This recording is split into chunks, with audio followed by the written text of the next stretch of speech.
Hello, friends. Welcome back to the Comfy Org stream. Once again, it's me, Pers. How's everybody doing today? We are going to check out this really awesome workflow by Visual Fusion that does automated music video generation. You start with a video of maybe a dancer or yourself or footage you've created, put some music behind it or have the person dance, do whatever, take footage, do whatever you're going to do. Try to ask for permission, if you're not the person dancing, or unless you're just playing around and doing technical stuff, if you're going to release it, talk to the person, but whatever. The point is, it's really awesome because with Animate, it's really good at pose control. It's really good at a lot of things. So one of the things it's not amazing at is like doing very extremely long videos because of context windows and other things. So one way to hack that, one way to get around that, is to use something like this, where you're just making small segments and then slicing them up and making a really cool music video out of it. So let me just show you the music video so you can see what the heck I'm talking about before we go any further. And then I'll play a little message from Visual Fusion himself, who wanted to be here today but was too busy. The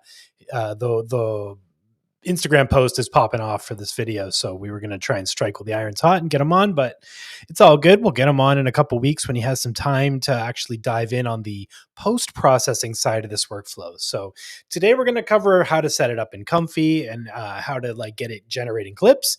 And then when Fusion's here with us, he'll go into how to take that into something like After Effects or DaVinci Resolve or whatever you like, and then start applying some real-time effects to go the other half of this workflow, which is post-processing your work.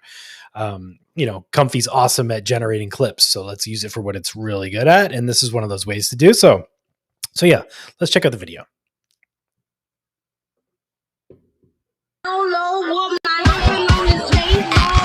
Call me a bully, but fuck it, it's up because I want my lick back. All of you bitches is kids, and y'all should've never got let out the nutsack.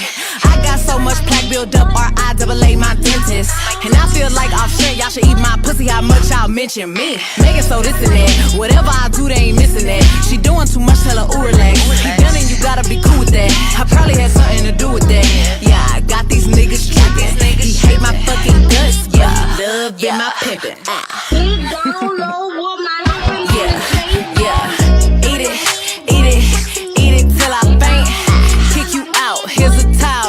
wipe your face. Eat it till you break a sweat. Lick it all, give your all till you out of breath. Eat it till I come. Give me some till I'm going dumb. Give me some till I'm going.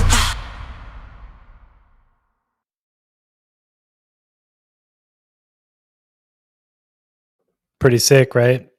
So as you can see, we're just beat matching, we're slicing, we're finding spots, we're cutting new videos. Someone in the chat asked how long this workflow can go. It's kind of indefinite because you're just doing shot after shot after shot. So it can figure out the shot list for your video, and then you set up a randomized folder of images or prompts, and then do your thing. I'll show you how it all works. But right now, I'm just going to play a little message from Visual Fusion himself, letting us know what we're in for today. What's up? It's Visual Fusion.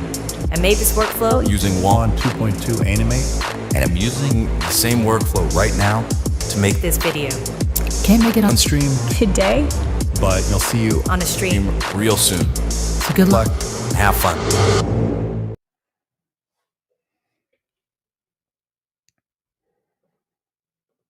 Pretty insane. So yeah, let's just jump into it.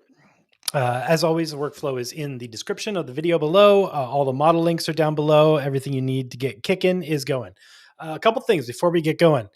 This is a very heavy workflow, VRAM wise, system RAM wise, all the RAM wises.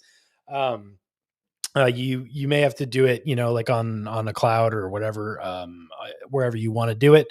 I was able to do it locally on my 5090. But if you got less VRAM, you'll have to do the typical things, maybe get GGUFs, GGUFs, that sort of thing. That's all par for the course as things are. This is a Just to preface this, this is a advanced, intermediate to advanced workflow with some sort of advanced knowledge of Comfy required to figure it out. So your mileage may vary, but it's a really good one to learn and to figure out, because it'll sort of help you understand how batching works in Comfy, and how, where you can take it as a sort of automator. All right. Oh, there he is. Say hi, everybody, and say thank you, everybody, for checking out this awesome workflow. The workflow is already included in our stream repo, but I'm going to update it with Visual Fusion's perfect version of it tonight. So this is just the one I'm using now to get started. This is like a 4-step version for getting things done quickly, but the final version of this workflow is a 20-step workflow, 20 plus per clip. So that's why it looks so dang good. All right. So the clips we make today won't look quite as good as the stuff that Frisian made, but that's just a patience thing, and understanding the loras. So yeah, we'll talk about it. Let's jump into it. Okay. Okay, you may hear some music every now and then when I mouse over the things. That's my bad. So yes, this workflow in the description below. Grab it. Where do we get this workflow? We get this workflow in the description of the video. Just go down and hit open description, and it is the first link. And then every link underneath that are all the models. They're also contained in a note on the left, so you can grab them from inside the workflow as well. And it tells you where all the models go. Oh yeah. Yeah, we do it right around here. Yeah, see, there's a little thing on the left here with all of the model links, and then it tells you which folders each model goes in, so you can go grab them and put them in the correct places. Workflow. All right, friendos, let's zoom out and have a big old look at this big monstrosity. Okay, a lot of parts to this, but it's actually rather automatic once you get it all figured out. So first thing to whack-a-mole is to get all of the model or all of the custom nodes that you need installed. When it opens up, there may be some red nodes and a little dialog box that says, oh, you don't have these missing custom nodes. You're going to want to go up to the manager up here at the top and click manager, and then click install missing custom nodes. And it's going to bring up a list of any of the node packs that are missing from your Comfy. And you're just going to click this little checkbox up here and say select all. And there's going to be like an upgrade button, or install button. Yeah. All right. Oh, I see. Yeah, my bad, Nick. You're on X. Yeah, we mostly stream on YouTube. This is just restreamed to X. So yeah, all the links are in the description of the YouTube video. All right. Where were we? Boop-a-doop-boop-boop-boop-doo. Yeah, let's look at what everything is and what it all does. Now that we've got your models whack-a-mole, you would just, or your custom nodes whack-a-mole, you would just restart Comfy. And once it's back up, hopefully everything worked out and everything worked and everything's great. That's the point where you would go over here to the list of models and going through your local folders and making sure that each one of these models is in these folders, because the workflow requires these models to be in these folders. Once you have done that, then you'll go through and look for all the places where we're loading models. So if you hit R on the workflow, that's going to request an update for all of the model dropdowns, which will update all of the files after you've put them all in place. And you won't have to do a hard refresh on the workflow to update the models. Then you just start looking through and you see up here all these ones here where we're loading models. You need to go and click on them and select the model that, I don't know why my mouse disappeared. That's fun. Hello, cursor. Oh, great. Well, you guys are just going to have to pretend you can guess where my cursor is, because apparently it's hiding from us. Okay. Let me try and re-share this real quick and see if that fixes, because that is no bueno.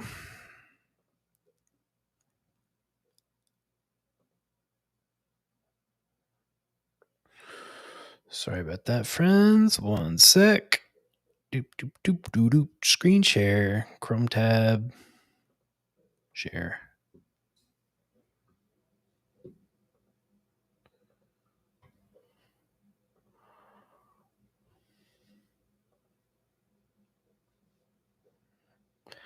Well, that's new. Okay, friends. Sorry about that. I don't know why my cursor isn't working. Actually, let's maybe I can share entire screen or something. I don't know. That's a very new and very annoying bug. But I do believe that is Restream related. Okay. So we go in and select all the models from the drop-down menus here and make sure that you've selected the ones that you've just downloaded and put into the new places. So bloop, bloop, bloop. You want your 2.2 animate up here. You want animate relight, light X. There's a T2V. Then there's an I2V LoRa. You can do whichever one you like. All the links are in the thing. Realism boost. And there's another one that's available on Civitai that'll be on the in your LoRa select here. I don't have it because I don't have the model on this machine, but it's a flux LoRa, but it does work with this workflow. So the link for that is the Civitai link in the model description. So grab that, drop it in place. You're going to need the one video clip. So we'll grab the UMT XXL ENC BF16 again in the model drop down list. What else we got? And there should be also a controlnet, a UC3, Uni3C, my bad. 121 Uni3C controlnet. We need that for the pose control stuff. Drag that in, and then what else we got here? Oh yes, our detection model stuff. So those detection model models, they need to go into the /detection folder. Again, all on the left sidebar. Then you just select the whole body model and YOLO here and here. Once all that is selected, your workflow should run. I don't think there's anything else. The VAE, Clip Vision. Yeah, all those links are on the left. So have fun with that. That's the worst part of all these models is all these workflows is downloading all the models, but you can do it. Okay. So now the next thing you need is a video. So if you make you get a dancing video, you get something else, get footage of yourself talking, get footage of someone else talking, whatever you want to do, grab it and put it in at the beginning here of this audio BPM analyzer. This is actually one of Phil's notes. Phil is our co-host. He's often here, but he's busy and I don't even know where he is today. That's some event somewhere. Adobe, I think. But yeah, where were we? So what this will do is detect all the beats that it can find and then try to make transitions based on those beats. And in this case, you pick the patterns for the beat transitions. In this case, I'm doing 4/4, which is doing a transition every 4 beats essentially, or make this sort of 2-bar phrase into 4 shots. The shots and total shots is really the hardest part of this workflow. That's the stuff down here. This total shots thing is 4, and then our shot number is 2. When you run this workflow the first time, it's actually going to go in and figure out how many shots that you have. And then you kind of stop it. You look in the log and you stop it. And then you change your total shots to the final answer here. This is a way of stretching it out. This is a complicated thing to do, but this is the kind of the easiest way to do it. So clip is about 169 frames, which is I think 2 bars. Oh, let me see if I can turn that down a little bit.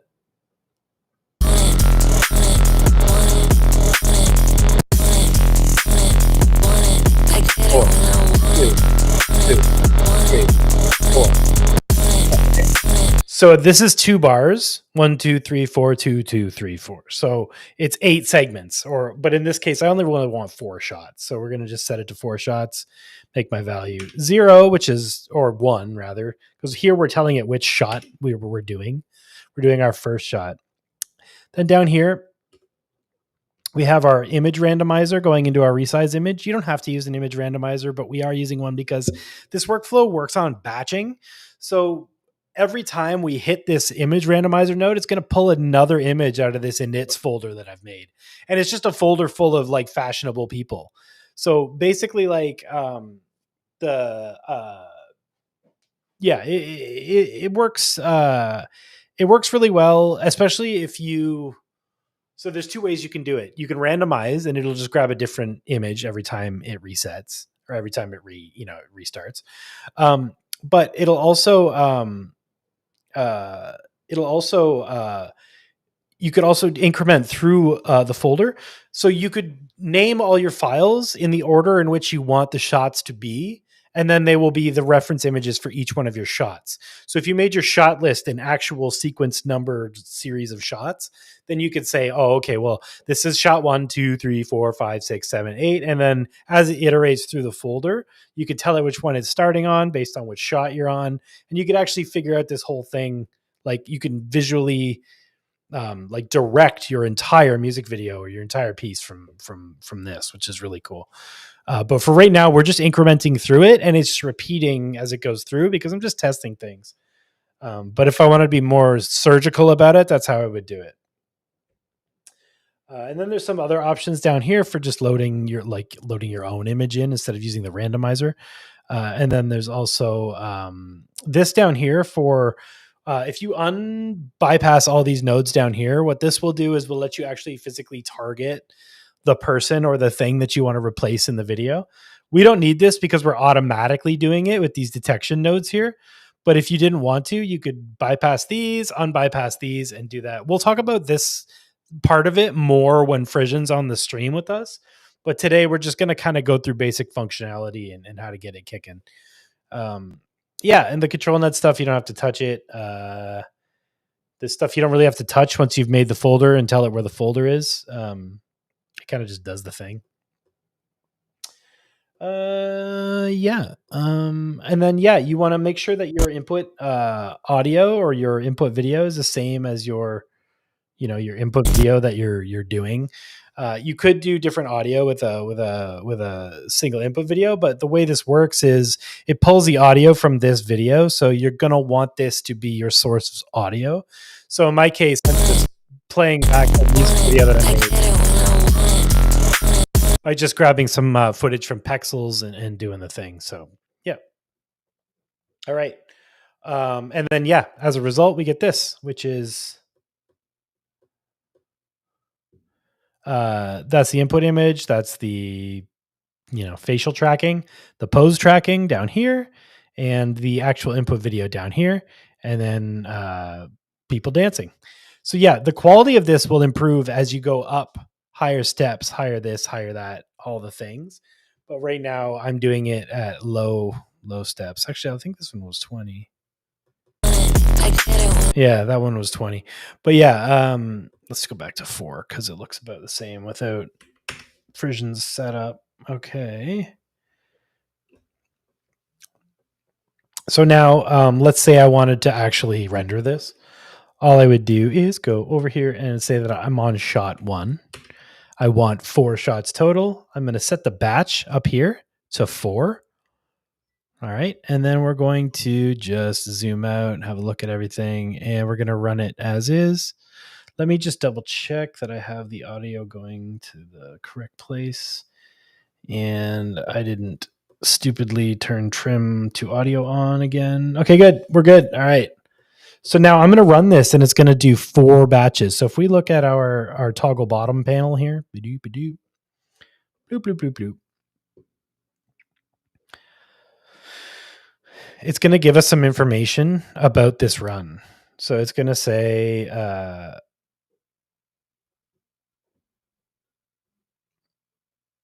total shots in sequence 4.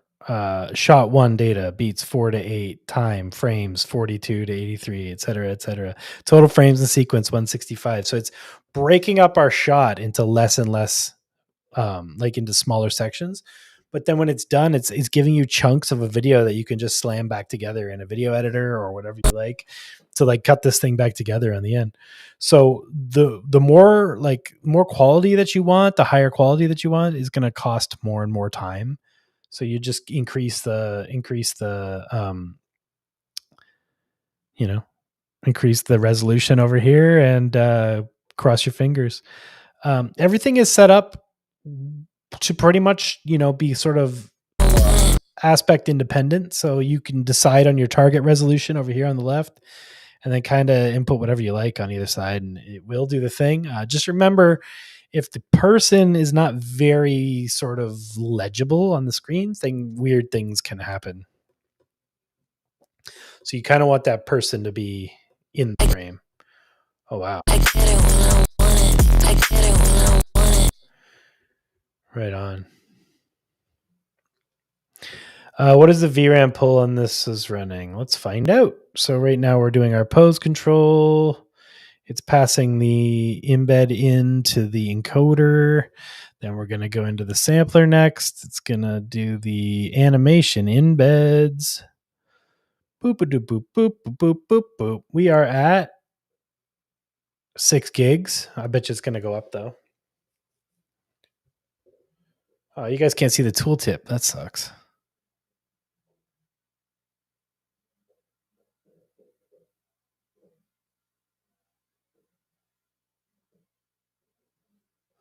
Oh, actually, I wonder if I share entire screen on this screen. Ooh, I think I know how I can make my cursor show up. Let's remove this. Let's add screen share, entire screen to the right. Don't share system audio or I'll just be repeating myself.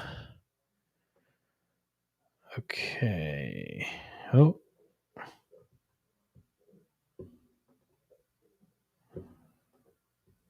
Can you guys see it or do you just see me? I can't tell.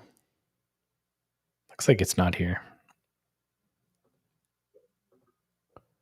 Screen share, entire screen, screen 2, share. There we go. Hey, there's my mouse. Okay, that's much better. And then you guys can see the mouse overs. Beautiful. Okay. Yeah, wicked.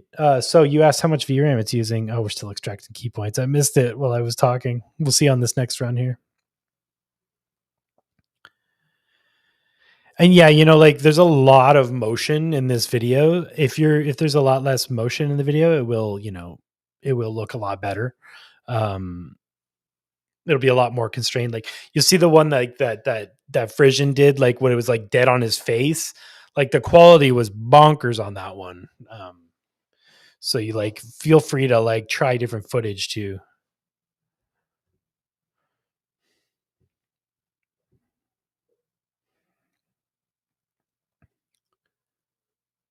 Okay, what's it doing now? More sampling. Okay, now it's sampling VRAM. Looks like we're using 6 gigs of VRAM. BAE decoding using 4 gigs of VRAM. Again, these are very short runs, right? Because we're just doing small clips. So like you really might get away with doing this on some beastly low VRAM rigs. I would love to know like if someone can get this going at like 6 gigs for real.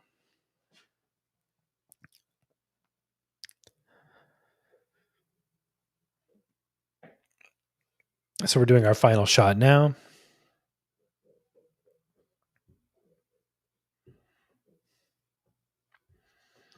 Do do do do do do.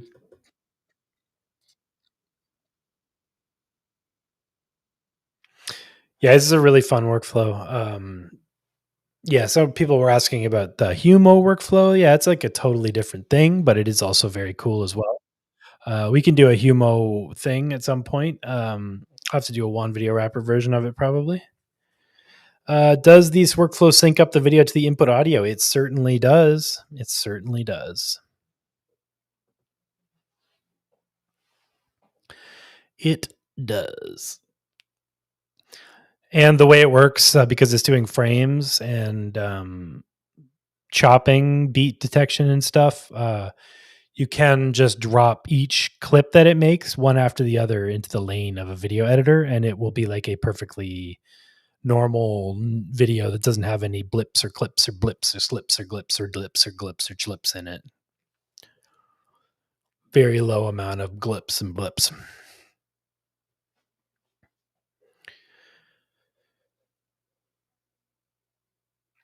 And yeah, as always, please feel free to DM Visual Fusion directly if you need help with. I'm just kidding. Don't do that.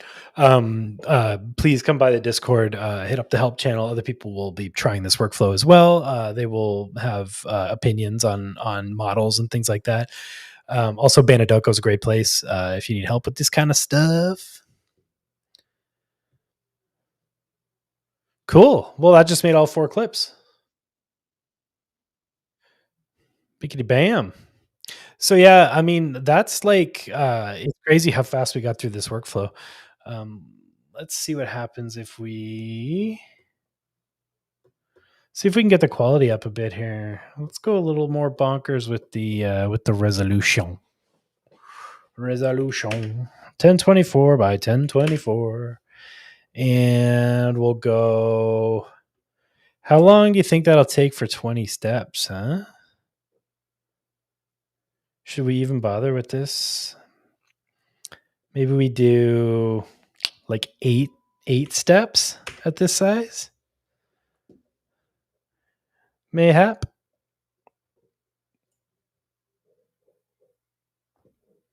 Mayhap. All right, cool. Let's see.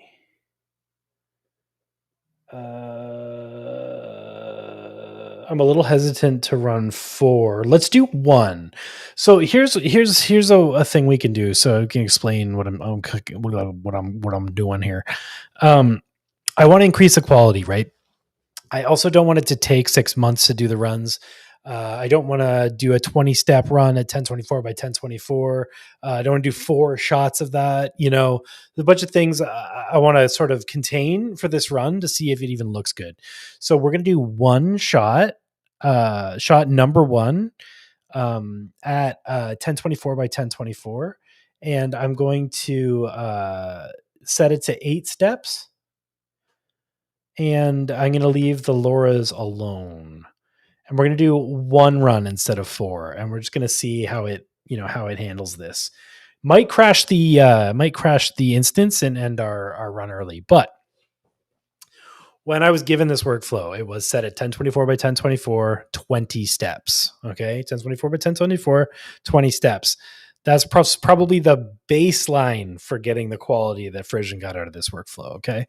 So, please, if you feel like the quality is not as good as the one he was doing, it's because you got to crank that up. So crank it up to 20 steps, crank up the resolution. Right now it's sort of set to run on more sort of consumer level stuff. But if you really need to punch this one up and do what we're doing here, this is a 5090. So we're going to see what it can do as far as resolution and sort of, loras and things like that go. But yeah, we'll see if we can crash it.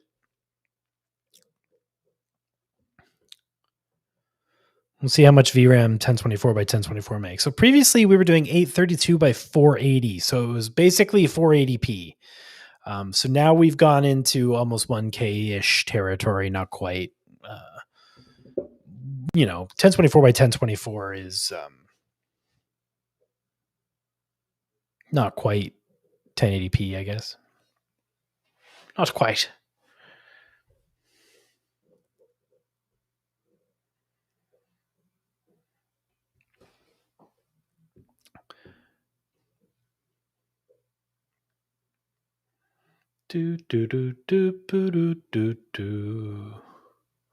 Okay, 3 minutes. 3.5 minutes for one scene. 8 steps at 45. So 45 frames at 1024 by 1024.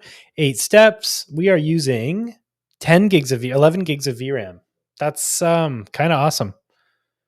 That is kind of awesome. I think that means that if you have time and you have patience, you could probably really crank the res on this puppy. I hope it looks good.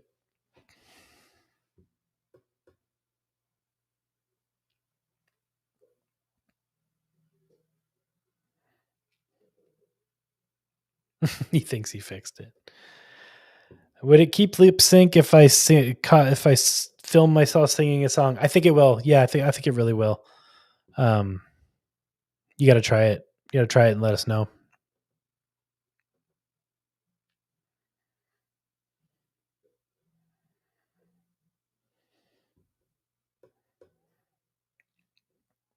I would love to see.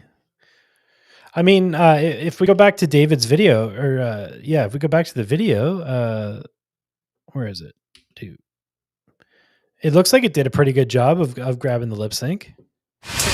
What's up? It's Visual Fusion I made this workflow using WAN 2.2 Animate, and I'm using the same workflow right now to make this video Can't make it on on stream, today. but you'll see you on a stream. real soon. So good luck. And have fun. I don't know. Look good to me.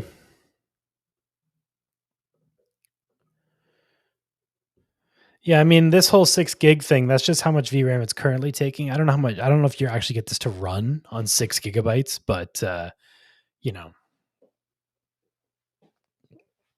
it might also just dip into system memory. Also, it's also what do you call it? One video wrapper, so you can block swap as well. So yeah, you might get away with like setting a block swap to 40 and just waiting and waiting and waiting, and you just let it run overnight.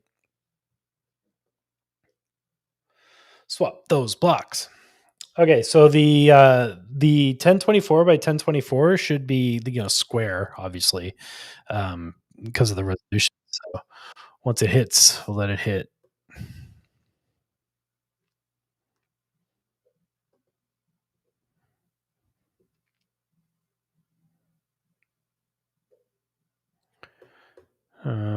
Eight steps. Yeah, I mean 3.5 minutes isn't bad. I think if you went up to 20 steps and maybe added T cache. Another thing is I don't even have Sage Attention running on this machine. So with Sage Attention, it should be even technically faster. Here's where it actually the one of the things takes forever is the VAE decoding the larger videos actually takes quite a while. It's kind of got to go frame by frame or tile by tile. So you've just added a minute to each clip just to decode the clip from your memory. The other funny thing about this is, oh boy, does this make the GPU hot. I could hear something in my case crackling when I was doing this part of it. So yeah, just be warned. Like, again, this is might not be a VRAM heavy workflow, but it is like running at like 9900% GPU usage when it's running. So it'll be a hot workflow.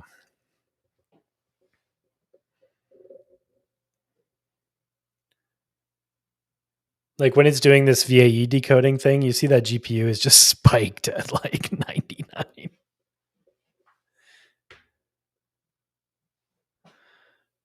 There we go. How's it look?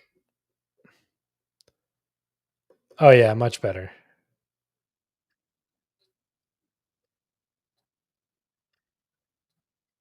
Yeah, so yeah, as you can see, if you just keep cranking up the res, you're going to get better and better results. Should we try let's try 1280 by 720? Let's try 720 by 1280. We'll do like a tall one. See how that goes. So this is going to do the second shot because it's incrementing, right? These nodes here, they can increment or they can be fixed or they can randomize. Never want to randomize when you're doing small numbers like this, but like total shots, obviously you want that to be fixed. Increment, you want it to increment because every time you run a run of a batch, it will increment that node up one. So this is how you go through seeds, like, or images or files in a folder sequentially, is you're just incrementing an index one each time you go, and then pulling a different file based on that index. This is actually like the basis for almost all random file pulling, or the way file management works like that in Touch Designer, works like that pretty much anywhere where you want to randomize or not randomize a folder full of things. Indexes are generally the key. Indices.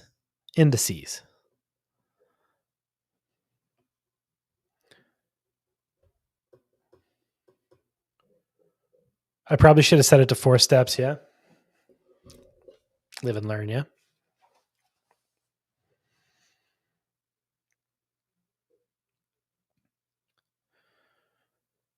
3 minutes. Not bad. Is 1024 by 1024 more pixels than 1280 by 720 or 720 by 1280?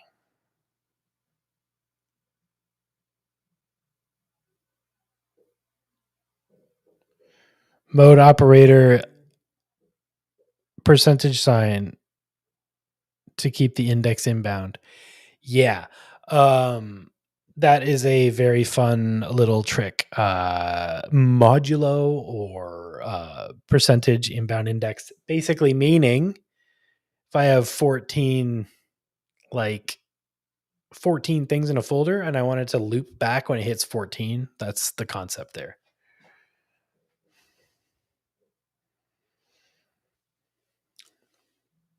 One, two, three, four, five, six, 79. 1, 2, 3, 4, 5, 6, 79.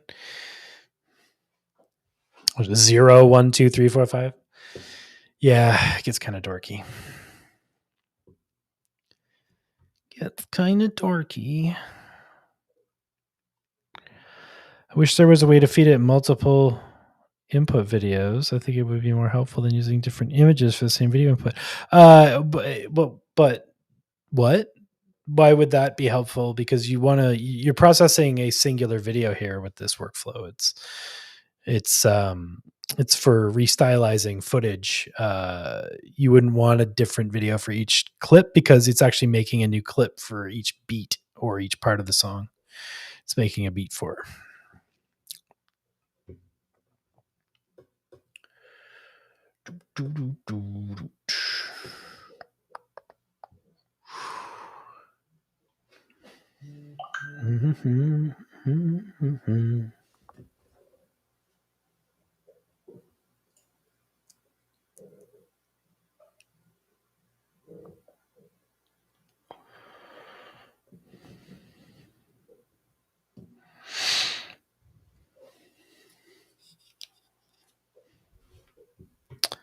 Bum, bum, bum, ba-dum, bum, bum, bum, bum. I guess my animation and preview system isn't working today, but that's okay.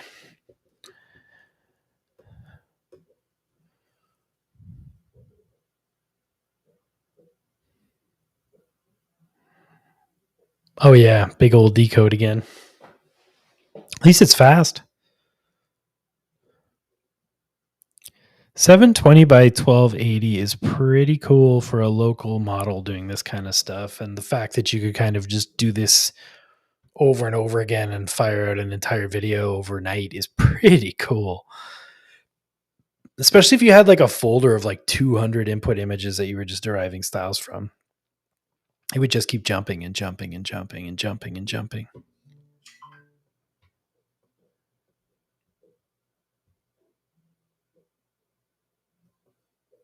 Another cool thing you can do is feed the input image into Florence 2 and then feed that in as the prompt for each clip. Yeah,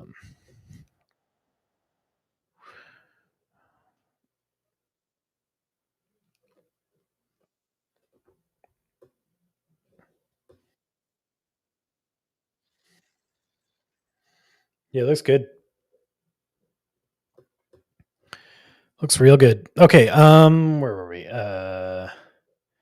So yeah, I don't know if I have the Florence nodes on here actually. Let's see.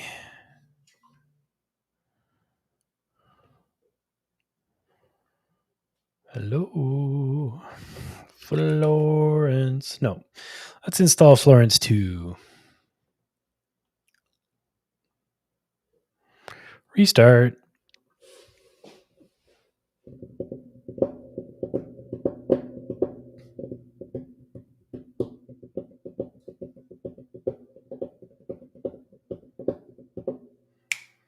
Oh yeah. To apply the node packs changes, of course I want to confirm. Of course I want to reload. What could go wrong, right? What could go wrong? Okay. What I just added there was the Florence 2 node. So let's put that right here. Florence 2 run. So this is a node by Kajai, and imagine you have an image and you want the AI to look at that image and then tell you what is in the image. So I want a prompt, but I don't want to think about it. I want a lazy prompt. That's how you do this. Use Florence. So um, we're going to look over here. We're going to see that our image randomizer thing is, we're going to drag our image out of that and put it right into Florence. We don't even need the resized version. We'll just use the full version. Florence doesn't care how big your picture is. Okay. Florence 2 model. Drag that out. We're going to use the download and load Florence 2 model. All right. And we're going to add the, I like to use the COG Florence 2.2 large, but there's, a bunch of different models here. They do different things. Let's go with that. And we're going to do, yeah, that's all fine. We'll just leave that alone. And for our task for Florence, we don't actually want to do region captioning. What we want to do is a more detailed caption. So that's going to look at the picture and give us a nice detailed caption for the picture. And then we're going to take caption, plug that into our prompt, just straight in as our positive prompt for this run. So every time we load a new image, it's going to pop it through Florence. Florence is going to describe the image, and then that's going to be the prompt for our run. And we can see what that looks like by adding a show text node out of the caption. And this will spit out into this node here what the prompt is. And if you want, you can just feed the string right through that node so that this node is sort of, becomes integral. You don't really need to do that, but it might help your brain if you like to process things like that. All right, so let's run, let's do one thing. Let's set this to 4 steps because we don't really care about that. And then we're also going to set this to 480 by 832 for speed's sake, because YOLO. And then we're going to do another run. So now what it's going to do is it's going to look at that image on the way in, and it's going to, again, go through Florence. Actually, might have to download the model first. Let's have a look. Yeah. Should be fast. There we go. That was fast. There we go. And it gave us a prompt. So let me grab the input image.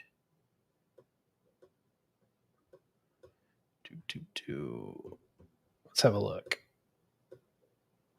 A vivid futuristic portrait of a woman standing in a greenhouse. She wears a metallic copper-colored dress with a plunging neckline, unique asymmetrical hemline.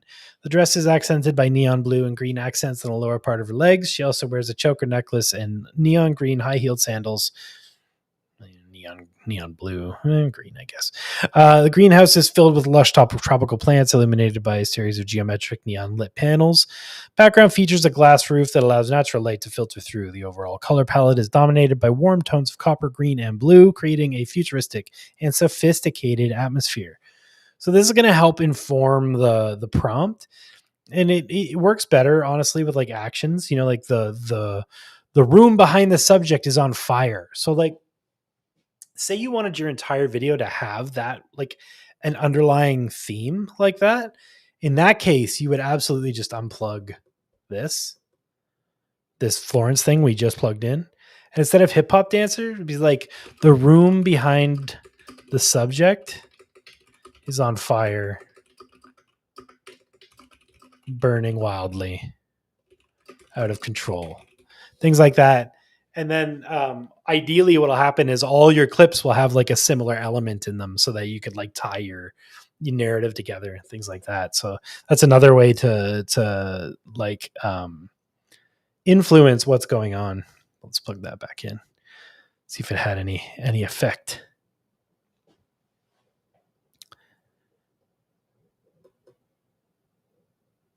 Yeah, maybe. Maybe it did. Maybe it didn't. I don't know.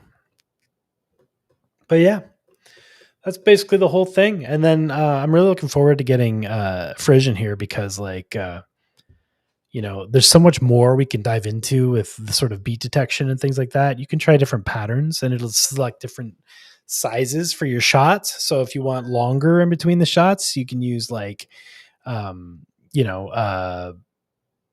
pattern A to do 8, pattern D to do 16.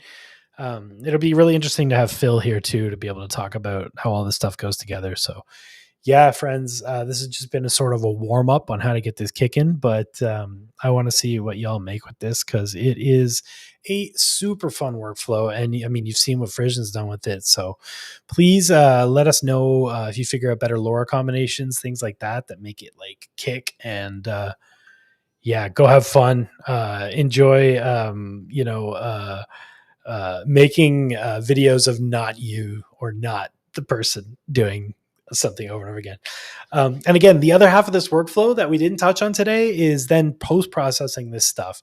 The biggest reason why Visual Frisian's videos look so good is that he takes the time in After Effects to do brightness pops to the snare and blackouts, to the bass and audio reactive elements that will like really make a music video pop. So we're going to talk about that side of it with him and get into more about like what you can do with this stuff after you've made it in Comfy. Cause like, this is just the first step, making stuff in Comfy, and then taking it into other software is just how we open up, our whole world and just, best tool for the job, do the thing, and expand your creative world. So yeah, friends, we'll see you on Friday, and thank you so much. It has been super fun hanging out with y'all and doing this workflow. So bye-bye, everybody. Take it easy.